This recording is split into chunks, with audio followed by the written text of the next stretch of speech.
Jika hidupmu terasa begitu berat, lihatlah ke sekelilingmu dan mereka tak akan peduli.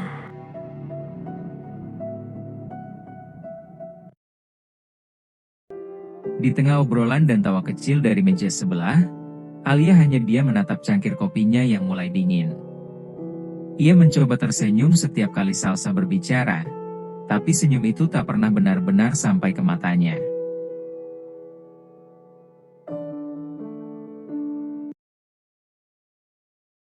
Singkat cerita, Alia dan Salsa sudah sampai di kafe tempat mereka biasa berkumpul. Aroma kopi dan suara musik lembut menyambut mereka. Tak lama menunggu, Thomas datang sambil melambaikan tangan. Halo, kamu apa kabar Alia? Halo, aku baik Tom. Kamu mau pesan apa Tom? Samain aja kayak kamu. Oh iya Tom, tadi Salsa cerita ke aku tentang Raka. Raka ditugaskan keluar kota ya? Iya benar, Raka ditugaskan keluar kota. Awalnya kami berdua yang akan tugas keluar kota. Tapi kata ayahku, salah satu dari kita harus di sini. Dan Raka memilih ditugaskan ke sana atas kemauannya sendiri. Dia akan tugas berapa lama Tom? Bisa aja, Raka di sana cukup lama. Bisa aja cepat, tapi semoga aja dia cepat pulanglah. Di kantor sepi banget kalau gak ada dia.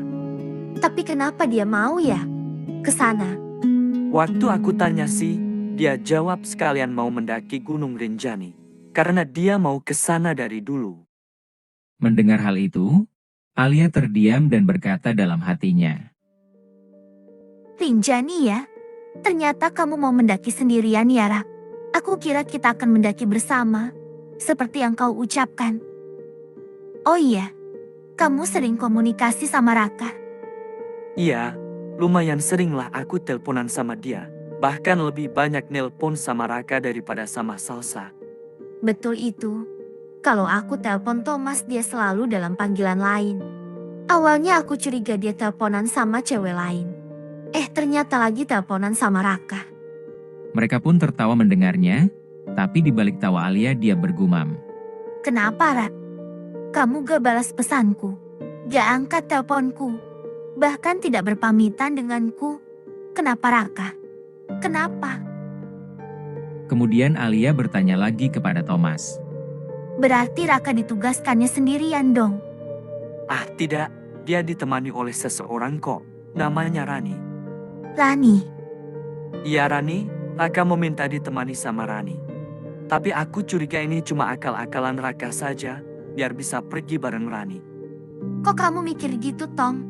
Memangnya mereka dekat ya? Aku sih gak sepenuhnya tahu. Kita tahulah Raka gimana orangnya, tapi setauku mereka cukup dekat. Mereka sering pergi bareng juga.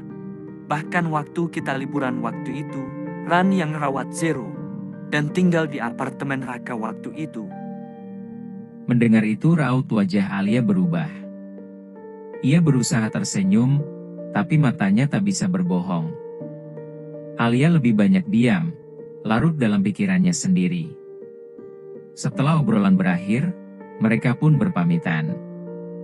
Di perjalanan pulang, Alia hanya diam.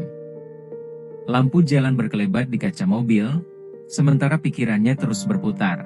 Tentang Raka, tentang Rani, dan tentang semua hal yang tidak ia pahami. Kenapa? Kamu tidak bilang apa-apa kepadaku Rak? Dari ditugaskan keluar kota, dan tentang Rani, dan semua hal yang aku gak ketahui. Padahal selama ini kita selalu bersama, ngabisin waktu bersama. Dan selama ini pesan-pesanku tak pernah kamu balas. Apa aku ada salah kepadamu Raka? Pertanyaan itu terus muncul di kepalanya. Sesampainya di rumah, Alia langsung berbaring di kasurnya. Ia menatap langit-langit kamar, lalu melirik ponsel di samping bantal. Layar itu kosong, tak ada pesan masuk. Ia mengetik sesuatu, lalu menghapusnya lagi. Mengetik ulang, lalu menghapusnya sekali lagi. Akhirnya, ia mengirim satu pesan sederhana. Raka, aku tahu kamu tugas keluar kota, tapi kenapa kamu tidak berpamitan kepadaku? Bahkan, semua pesanku tak pernah kau balas. Dan teleponku tak pernah kau angkat. Tolong balas pesanku, Raka. Pesan itu terkirim. Tapi tak ada balasan. Malam itu terasa panjang. Alia menatap langit-langit, mendengarkan detak jam yang terdengar lebih keras dari biasanya. Bayangan Raka dan Rani muncul silih berganti di kepalanya, membuat dadanya sesak. Ia cemburu, marah, tapi juga tak berdaya. Karena pada akhirnya, ia dan Raka bukan siapa-siapa. Dalam keheningan itu, satu kata terus berputar di benaknya. Kenapa?